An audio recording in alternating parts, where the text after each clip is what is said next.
What's up, everybody? It's your boy Home P here, bringing you my let me put my headphone on.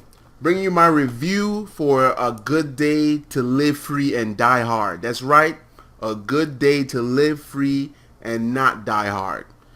This movie came out on Valentine's Day for the guys, of course, because the girls were, those who watch those shows, Scandal, whatever. The girls were like making sure you take them out to dinner early and bring them home so they can watch these stupid shows. Buccaneer Wives, Killer Wives, Chicken Wives. You know what I'm talking about. But anyways, this movie was geared towards guys. I wanted to see it on Valentine's Day, but brother had work, so my wife took me out to see it just now. Well, a few hours ago, Saturday, whatever. And John McClane is back. Yippee-ki-yay. As you can see, I have all the collection right here in one, not one, but this right here. The one that's missing is Live Free or Die Hard, because I came back after watching A Good Day to Die Harder to watch the Live Free or Die Hard. I'm like, wow, because I haven't watched it since 2007 when it came out in theaters. When I got this, though, I watched Die Hard 1, Die Hard 2, and Die Hard with a Vengeance. Out of all those Die Hard, excluding this one, the new one, Die Hard with a Vengeance was my favorite because of Samuel L. Jackson and the comedy that came along with the, action pack and all that other stuff. So this movie here, was released on the 14th. John McClane, well, he's not back as Detective John McClane, but you do see him in that role in the film. I'm trying to keep this as spoiler free as possible, but I might have a little tidbits in here.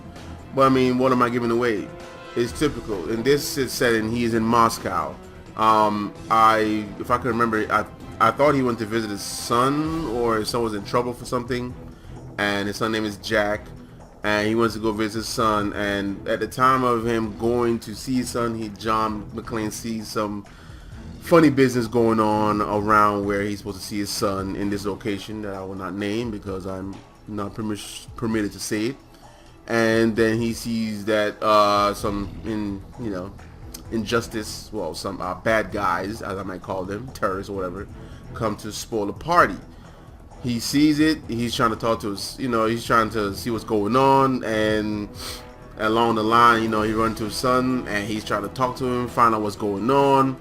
Son not really saying much. Son doesn't like him. Just like in Live Free, Die Hard, his daughter didn't like him. His wife divorced him. I mean, nobody likes John McClane, man. He just has a bad day all day, every day. I mean, when will this dude die? I don't know. Things go bad, and he's involved with something, and he's like, son is in trouble, so what does the father do? Try to save his son. And literally, he know that he was getting himself into a situation that he's trying to get away from, I suppose, because he's in Moscow. I'm quite sure he's there to tour the place, probably on vacation, and, he has to do what he had to do to keep his son out of trouble. His son kind of is like a little meathead, kind of a little obnoxious, don't know what he's doing, but think he's all that, doesn't need his dad's help. So, of course, John McClane comes through the rescue. He doesn't play a cop at all in this film. He just plays rescue dad, I'm going to call it. And with typical Die Hard fashion, everything blows up.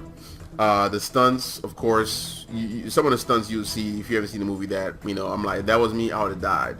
This is why they call it Die Hard. The dude doesn't die off of nothing. I mean, he can fall 10, 100 feet down the ground and come out bloody. I love when he's bloody in the film. Because that's what he does. He's just about bloody, hurt, and he still moves forward. I want to be John McClane one day, you know what I'm saying? So yeah, it's typical fashion. I didn't really go to see the movie for the story because I wasn't thinking, oh, it's gonna be a great story, but I'm pretty sure it was generic, and it was a generic story. It wasn't strong. It was weak, I'll say. But I went there to see the action, and it doesn't take long to the action to start. I mean, it starts in between and all that stuff. The villain is okay. There's some twists and turns in the story as the plot thickens. Things happen in the film.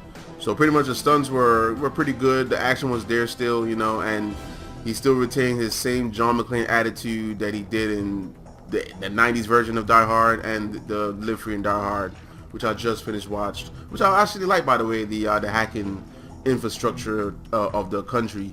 And it was a lovely, it was a decent action flick, you know what I'm saying? So I wasn't expecting too much. I mean, I knew what was happening. So, I'm not going to give this film a bad rap because, I wasn't expecting nothing. All I wanted to see was the stunts and the his one-liners, you know, his sayings and all that stuff, and explosions.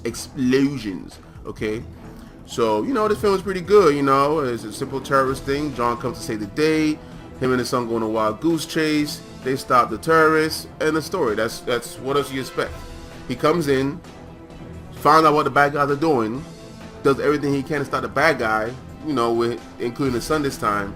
And the relationship between him and the son in the movie wasn't realistic, but it looked like a old retired cop, you know, showing another cop. In this film, he's a different title, but I would say showing another younger cop the ropes and the old school behavior that he bring to the Die Hard. So that's what it was like. So it wasn't no emotion there with the son and father at all in the film. The elements were there, but the action. There was, I'll say, one or two scenes that was kind of over the top. There was one scene where, if you seen the trailer, where them dropping through whatever. Yeah, I thought it was going to be a bunch of it at first, so I'm glad that it didn't overdo that scene, because I'm like, all right, you know, I know this is not, you know, realistic, but whatever, it's Die Hard. But yeah, the film was great. You know, the story was okay. The action was wonderful. The set piece was great. I like the fact that they tried Moscow, different area and stuff like that. So. This review is about almost 7 minutes long, so I'm trying to keep it under 7 minutes. So yeah, my rating for this movie is a 3 stars out of 5 stars.